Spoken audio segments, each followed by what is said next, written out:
Hi Dermo, hi Yeah. Rob. Thank you Yeah. for joining me on the podcast. How are you doing? All good, Ethan. Thank you. Thanks for having us, mate. Yeah, all good, man. Thanks.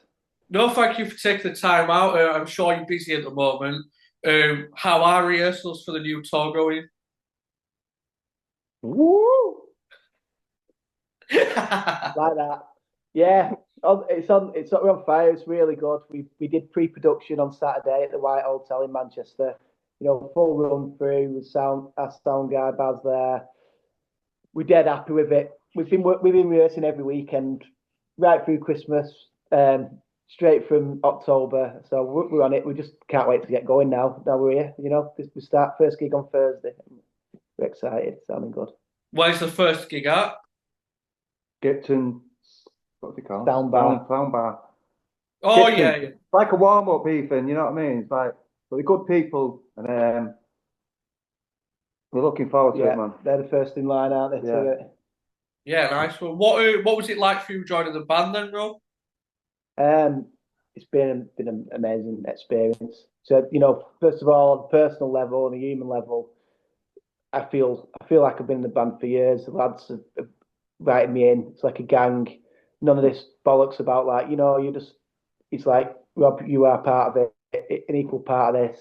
Musically, it's been magical. The lads were tight on it, and when I came into it, and it's been a joy to be honest, mate. It's brilliant, musically and personally. Honestly, not just saying it. It's been top, and it's going to be top. It's amazing. Yeah, good. Yeah. Well, are you working on any new music? Can you talk about all like that? We're going to put a new couple of new songs in the set. Um, there's plenty to come, Ethan. You know what I mean? But to be honest with you, we're just concentrating on this tour now. To this set, we've not had much chance really because Rob's been with us a few months in it now, a few months. The start of October, yeah. So Yeah. we put most of our effort into getting this set right. Do you know what I mean? For this tour, and like I say, we've had a chance to do a couple of tunes we're going to put in, and then as soon as the tour's finished, we'll probably record them, and then we're going to start working on some. That's when we'll start getting serious about the other side. We just one thing at a time first, mate. Yeah, definitely. Yeah. Well, what can people expect from the tour then? What do you want them to take away from it, from your gigs? What do I want to take away from it? Yeah, like. Within shit. um, hopefully a top night and everything they want it to be. Do you know what I mean? Like hear all the songs they really like, which they will do if they're from us, if they buy us, and yeah, have a great night all around. Same as us, same thing we want really. We want to go away buzzing, mate. We've talked about that a Yeah. lot, and I think if you're a Northside fan, you're going to really love this because you're getting the Chicken Rhythms album. You're going to get that. You're going to get some of the B sides. You're going to get a couple of new tracks. You're going to get a bit of a taste of the future. So I think we're in for a great night, and just want them to go on with a smile on the face, having a night of their life. You know what I mean? That's the plan. Isn't it? I think, That's the one. Yeah. Yeah, it He sounds knows more pretty. than me. Tell me everything I know. What you say? Sorry. Dermo told me everything I know. Don't me say that He's lying. earlier. Well, I just want to talk about the history of the band, really, Dermo. When did it first come about? When did we first start? Yeah, like how Oh, did the band come about? wow, you're asking me now. Well, Cliff started it really. The first time I met Cliff we're talking like early '88, something like that. Around that time, it must have been Ethan. You know what I mean? I was living on the flats in Blakely where we used to live on the high rise, in the high rise flats there. And he was a friend of my brother. He was like 4 years younger. And he was dead young. He was about 17. He must have been 18 or something. You know what I mean? At the time. And I didn't even know. I always loved music. Don't get me wrong. You know what I mean? But I had no intentions of being in a band or anything. And he came round one day to my flat to see our kid, and he had a bass with him. I said, "Give us a tune, then. Come on, give us a tune." And he was dead. Oh, I don't know. And anyway, he started playing this tune, which was like, "Shall we take a trip on the bass?" Like, damn, you know what I mean? And he had that and Moody Places, and I went, "Fucking hell." Something just hit me straight away, and I thought, that is lethal, you know what I mean? I said, Cliff, I really like that. I said, anyway, the next day, I wrote a load of words for him, and then I got back in touch with him, and I went, yeah, we've got something here. And he went, I like it, you know what I mean? So he was playing with another lad at the time, though, Upho. who's from the miners' estate, the same place where Cliff grew up. So up the road, you know what I mean? Not far from us, in Moston. And they had a bit of something going on, but they didn't have any vocals or lyrics or anything, as far as you know what I mean? So anyway, it was Cliff who started it, and I just put words to his bass line. So, like, Shall We Take a Trip? I'm just singing to his bass line, really. It's the same melody, you know what I mean? So that's where that started. So, and so, you know, Cliff, So you never had he any started the band. aspirations to be a singer out there, no? No, no, not at all. I mean, like I just said to you, I love music. I used to go and see, I was like 16, got to see bands like GBH at the time, no punk and all that. I loved it, getting pissed up, you know, with all the older kids and all that. Jumped on stage the first time, singing Give Me Fire with GBH was the first time, just because I knew the words more than I wanted to try and be a singer, you know what I mean? And so, no, I had no intentions of being a singer, but something about Cliff's bass line just made me go, I can do something with this. And that was the first time I took it seriously, and then we just moved on from that, really. When did you both take an interest in music, both of you? Me, Yeah, like listening to I can't, music. I can't remember not listening to music, to be honest with you. I mean, when it was -41, you know what I mean? I don't know. It's always been there for me. My big thing come from my dad, and he really inspired me. He's a guitar player himself, like, so he taught me how to play guitar, and he'd always have videos on it. He was always into his Led Zeppelin and stuff like that, and he'd have these videos on. I'd watch it, and he'd explain to me that's the bass player and that's the guitar, and I was just fascinated from a young age, and as soon as I could pick a guitar up, I did, you know. So Yeah, it was punk for me, Ethan, the first thing. You know, when I was a kid, it was like, Yeah. I was fascinated by like the clobber and the attitude and like the bright, you know, all the colours and like there was just something about it and the fact that they didn't give a, you know what I mean? And it was like when you're like 12, 13 and somebody, I remember seeing the video to My Way, Sid Vicious, right, when I was a little nipper, you know what I mean? And he walks down the stairs with this like this jacket and around the shoe. I don't know if you've seen Yeah, I've it. seen it, Have you yeah, seen yeah. it? You know, when he comes out with the gun and Yeah. you know, I was like, I want to be him. You know what I mean? And that, it was just fascinating. I was just blown away by it, like I say. And then when I started listening to what they had to say and the attitude and what it was about, and then as well as the music, and it was like, this is for me. You know, that was the first time. And then started hearing bands like New Order and stuff as I grew a bit older. And you know, your influences come, don't you? But the original music for me, the first time I was in the Pistols and that kind of thing. You know what I mean? Yeah. Well, Shall We Take a Trip got banned from BBC. That's pretty punk, isn't it? Really? Yeah, well, I love the idea of that. You know, the fact that it was banned to me was better than selling. I don't care how many records it sells, as long as it's banned. You know what I mean? But yeah, it was fantastic to think. But all the cool kids knew about it, and I was like that. The underground being into what you're doing. You know what I mean? That was my attitude with the punk and stuff. Like I keep saying, the fact that it still got to number 50 in the charts with no airplay whatsoever. You know what I mean? No, there was no airplay with it. But I love that. Like I say, it reminds me, I suppose, of myself in a way. When you were younger, you used to find records that nobody heard about in record yeah, shops and you go through. And you know what I mean? That was more interesting to the fact that they found it on their own terms with no airplay. So they've gone out the way to find it and like, and still made it happen. You know what I mean? So I'm all for that. Well, the band started in the late 80s with the Madchester Acid House movement and stuff. That must have been an exciting time for you. Yeah, it was probably the best time. For about 3 years, it was Manchester was a capital of the world, wasn't it? The centre of the world. You know, it was, but you know, we was like 19, 20 or something at the time, so we was just kids being us. You've got all this going on. We're just starting a band. There's bands everywhere. Factory Records, Hacienda, Ecstasy, everything about it. You know what I mean? It was like best time in the world to be alive at the time for us. I don't know how old you are, Rob, but were you into all that? Were you around at that time? I wasn't around at that time. I was around in school, but like obviously, I'm being from Manchester. I know about it. It's like well, I talked to Dermo about it earlier. It's like from someone from my era is literally. It's like might as well be talking about meeting Jesus Christ, so I might as well talk. Or it's special, isn't it, to people, you know? So obviously, the history's there every time Manchester and the world beyond, so I know all about it. Yeah, but I love hearing the stories of Cliff and Dermo and Wall and that. So yeah, it's great for me to be part of that lineage. It's amazing. Yeah, definitely.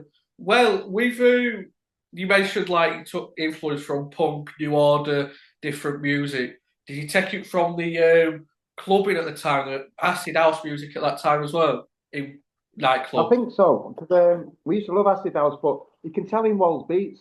He plays 16s on, yeah, it's fast, it was funky. He's the funk man, you know what I mean? He plays, listen to our music, and it's quite a lot fast. It seems to me, listening to it now, faster than a lot of music that was around at the time. They seem to be a lot slower, you know what I mean? The other bands.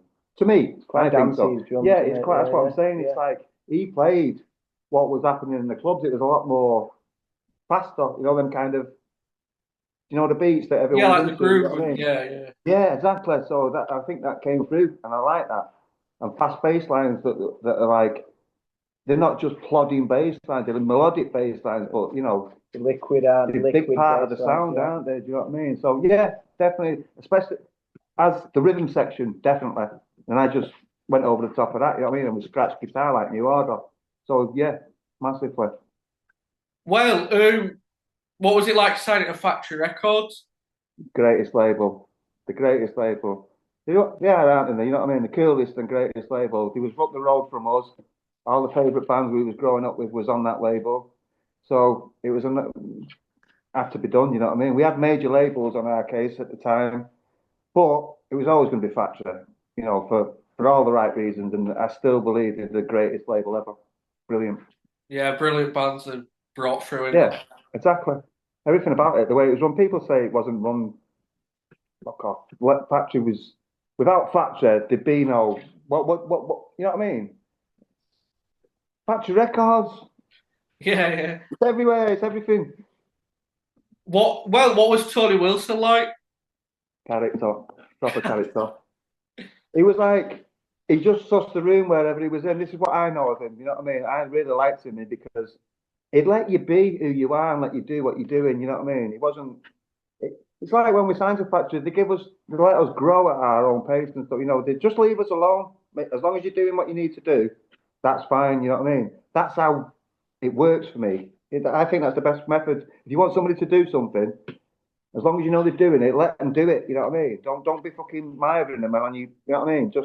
And he let us do that. He let us grow up and let us be ourselves, which is everything to me. Yeah. Well, with the Manchester scene, when you're there in the moment, do you realise how important it is, or is it only like years after looking back you realise? Exactly what you just said. It's only later that you think about it, I suppose, because when you live in it, you don't think about it, do you? Well, it's like, well, how can I explain it? It's like having a camera at a gig.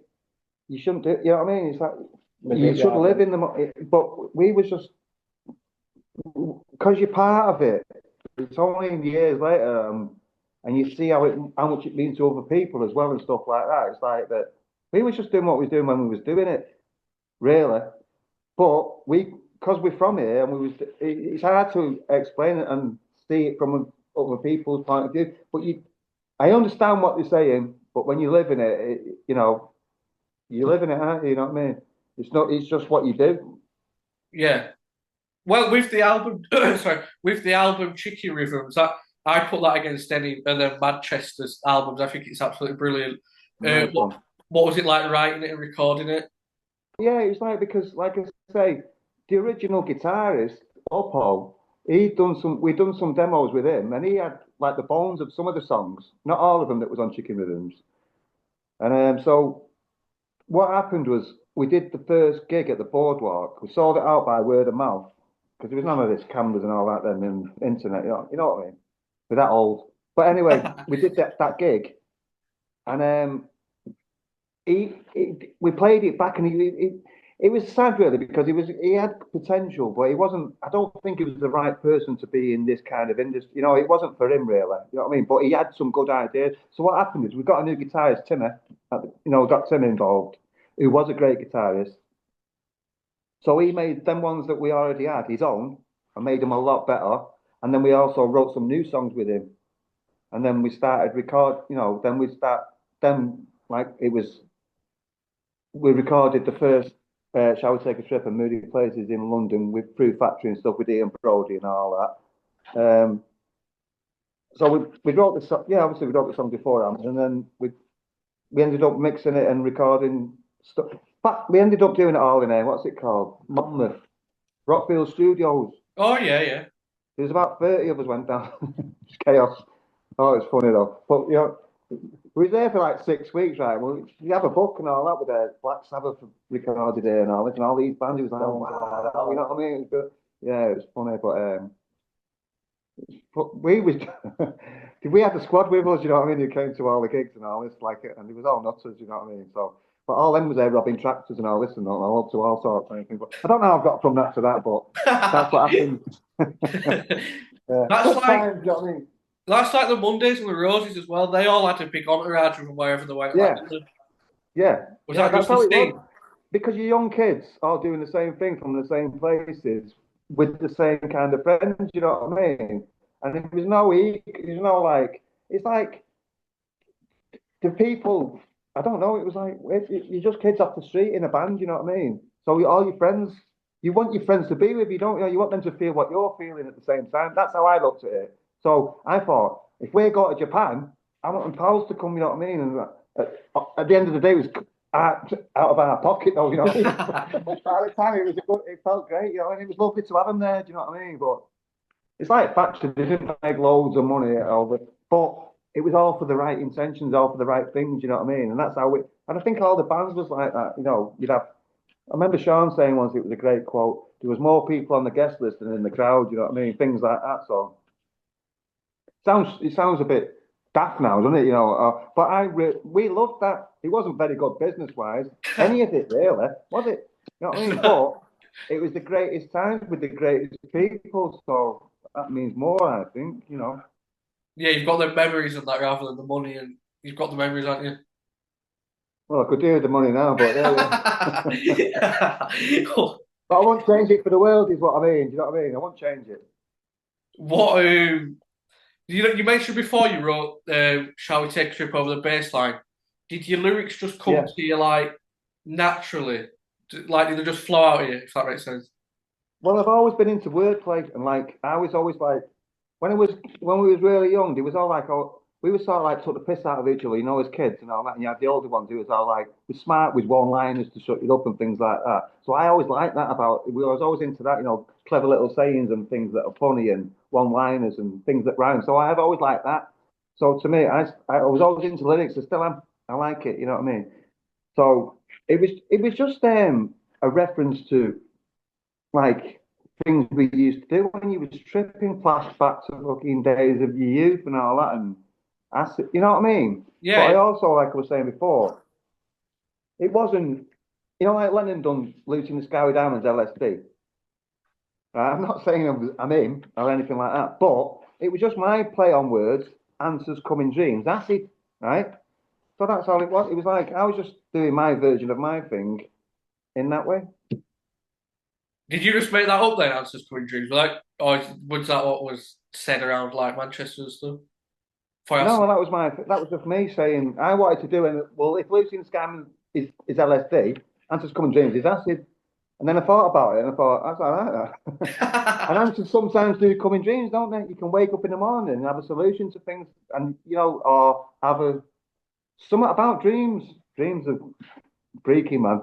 Telling you. Something about dreams. We'll find out in years to come. Dreams are the answers to things, telling you. What about like other lyrics, like "Who's to blame"? What was that about?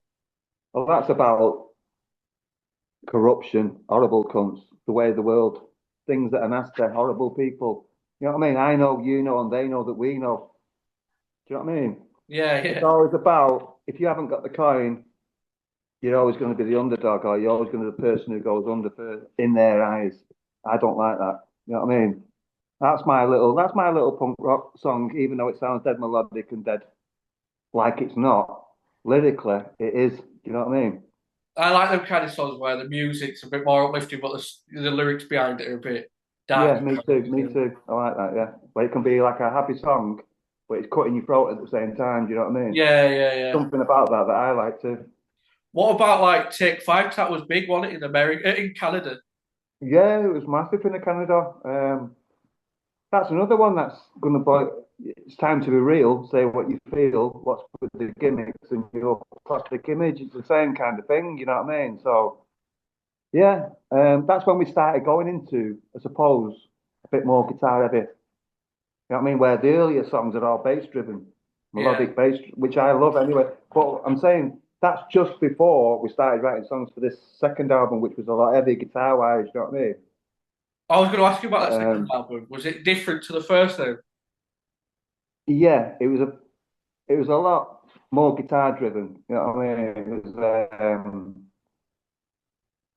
a lot heavier, shall we say? You know what I mean? But the songs were still there, but it was a bit too. Looking back, this is why it's a bit too heavy. You know what I mean? It needs to rein it in a bit. Keep it. I don't. It just got a bit too heavy sounding for me. You know what I mean? So the songs are still there and the basses are still there and all that, but that's why we haven't released it really. You know what I mean? How far along were you with that album before Factory went bankrupt? We've done about 8, 9 songs, maybe more. They're not all like that, you know what I mean? Some of them are, we had a song called Cool Idea, Want a Virgin. It was a Fact 338. It was due for release, which is, and that was based on my idea of like, I knew kids who used to do bank robberies, believe it or not. I'm serious, right? At the time. And then, so it was based on Bank Robber by The Clash lyrically, you know what I mean? Yeah. Good song. Yeah. But this is the truth. I knew kids who used to do things like that from where we was living. Honestly, no names. That don't worry, I'm not a grass. So that was what the song was. It was a cool idea to make the money without hurting anyone, right? It might sound a bit naive now, but that's what it was. This was real life. What was going on? You know what I mean? So the song is about somebody who's had nothing, and the catch line was no time to do if you get no red on lead. Like, don't hurt anybody. Make the car and get away and live a better life. That's what it's about because you had nothing. You know what I mean? This is how things was. But like I say, Factory went under, so that was due to be a single at the time. It was also at the start of it. It was like Yellow Man. I don't know if you've heard of Yellow Man, a big reggae dancehall artist. No. Well, Don't think so. at the end of take five, I say 64, 46 BMW. There's a Yeah. refrain bit at the end of it. Well, that's nicked off one of his songs, which is nicked off another song, 54, 46. So what I'm saying is, I don't know what I'm saying anymore. I forgot what I'm on about now. Oh, Yellow Man, yeah, want a Virgin. That was the other title of Cool Idea. Because at the start it goes, want me, one. But it was Yellow Man was a massive influence at the time for me, all the reggae artists and stuff like that. So I was bringing, I was trying to educate skinny white kids who've never heard things like that. You know what I mean? Yeah. Bringing in different music and ideas and stuff. And so I'm just rambling now, but it was all, you know what I mean? You know Yeah. what I mean? He's looking at me thinking, oh, what's he on about? No, I get you. But what? I've got lost now. So what am I going to say? That's his fault for me now. I'm What lost. what songs Oh, are you expecting to go down best on the tour? probably take five. The singles in it, that's what they usually go for, isn't it? But I think Moody will be really good. A couple of new ones I think will surprise people. And yeah, man, if we do that, depends on how good the crowd are on the night. That'll blow your face off, I'm telling you. Wait till you hear it now. What would you ever go back and revisit that album, or is it just in the past? What do you mean revisit it? Like you mentioned, it was too heavy. Would you go back and sort it out how you want it, or are you just going to leave it? No, I think Brody's done a brilliant job on production and stuff. You talk about the No, the second, second album. Oh, um, maybe use use some of the songs, but like I say, rework them and let Rob do his version of it, and do it, make it sound a bit more now.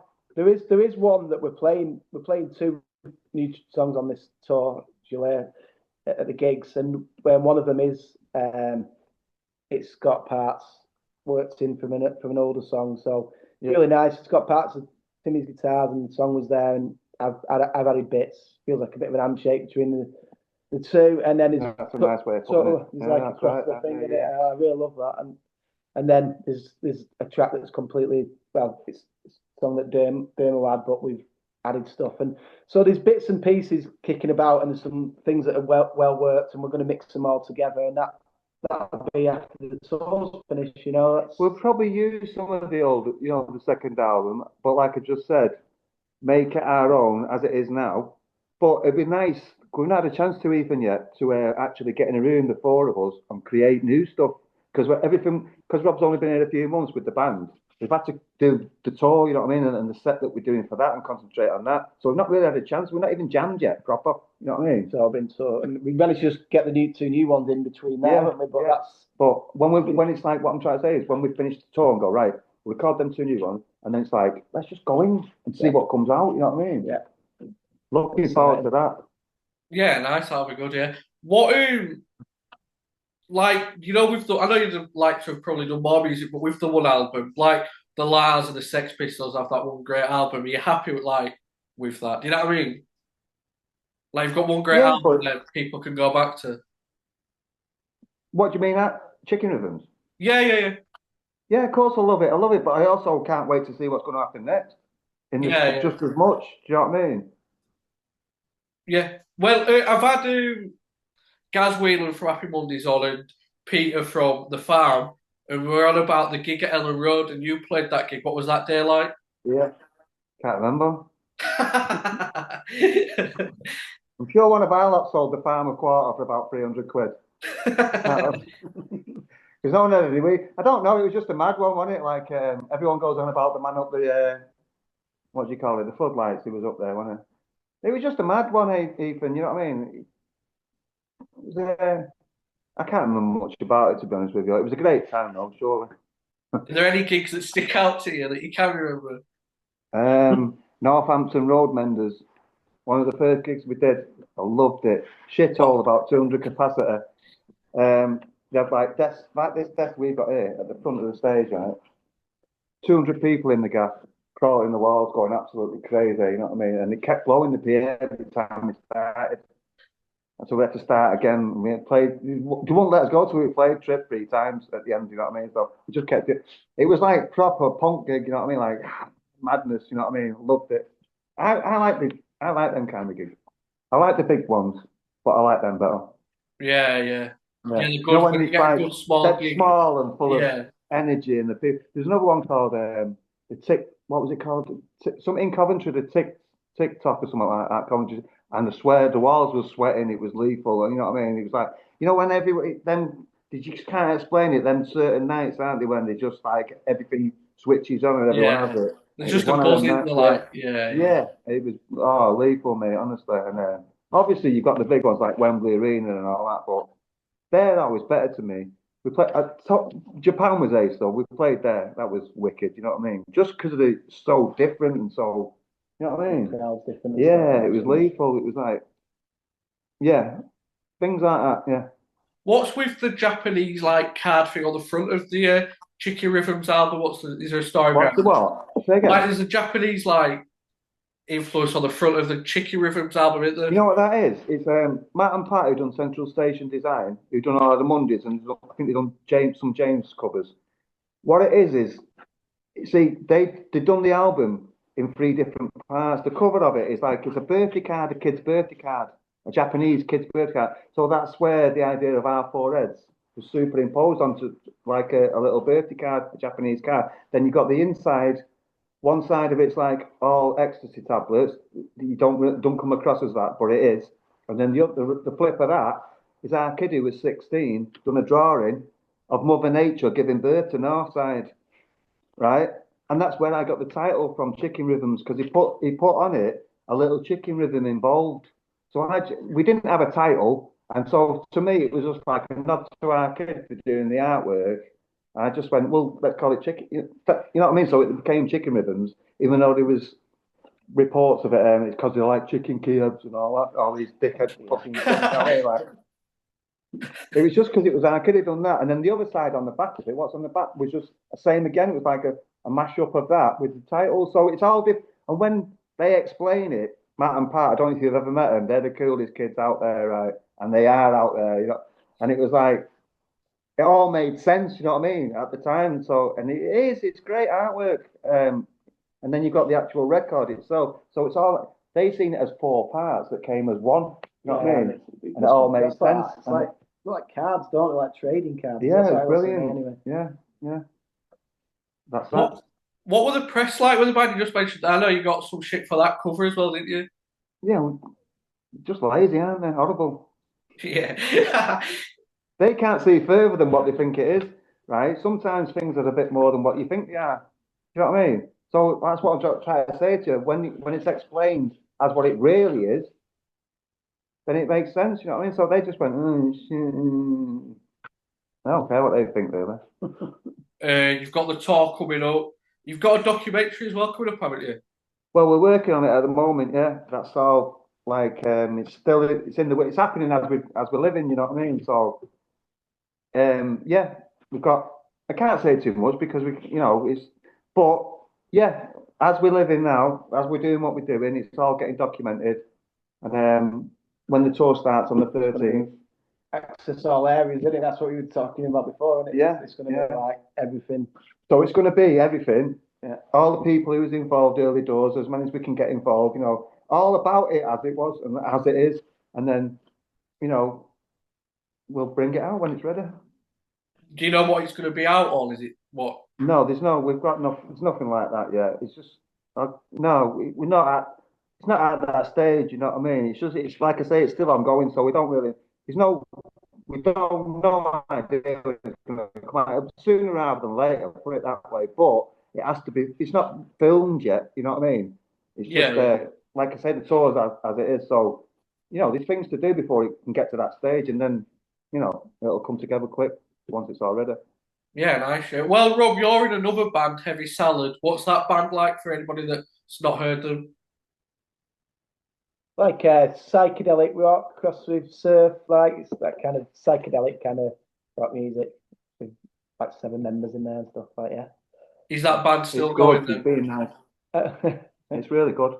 Is it? Yeah, I've not heard them yet. I'll have to give them a listen. Yeah, I get a bit sort of like top arrangements. So it's all different. Got backing singers and all sorts. It's quite cool. It's really good. Got the girls priestesses like armors and stuff like that. So yeah, nice one. I'll have to check it out. Yeah.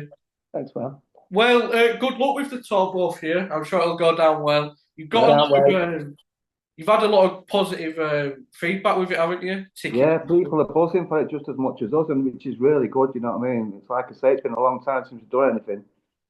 But the people are there. They love the music, and they've always stuck with us. We can't wait. Feel their excitement, and it's this week. It starts down it, mate. Listen, if you want to come, by the way, get yourself there. We'll sort it out. Yeah, I'll try and get to it. Thank you. Yeah, sorted. Nice one. Good luck with it. Good luck with everything to do with it. Yeah, nice one. See you later, mate. Thank you. Thank you. Bye. Nice one.